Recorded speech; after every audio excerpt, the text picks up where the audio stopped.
Batman Arkham VR is a good demonstration of what virtual reality does best, but feels limited given the source material.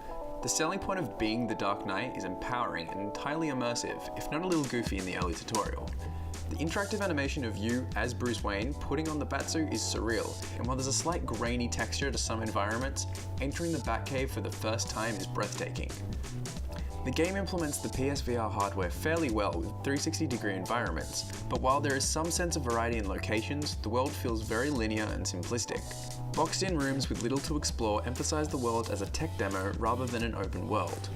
Gameplay is also basic and lacks the depth and mechanics the series is well known for.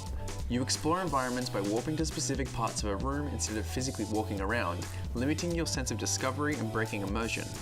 You interact with what little of the world that's available to you by picking up items using the PlayStation Move controllers, which are often unresponsive or clunky.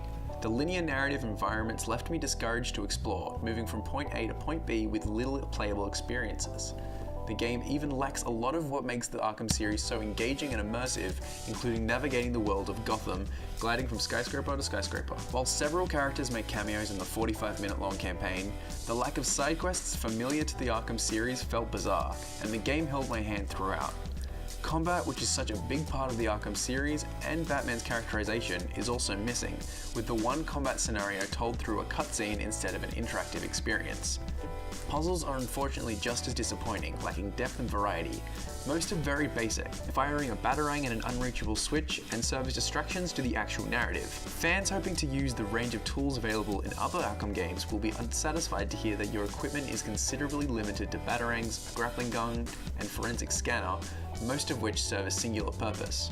Playing the role of a detective investigating crime scenes is immersive, although the game holds your hand by instructing rather than suggesting what you should do, making it not as enjoyable.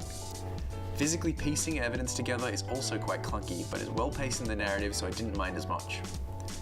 Batman Arkham VR is more of an extended tech demo than true Arkham experience.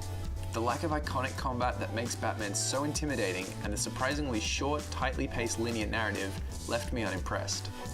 That said, seeing myself in a mirror's reflection as the Dark Knight and seeing characters of Gotham up close brought the DC series to life in a way that the other Arkham experiences hadn't before.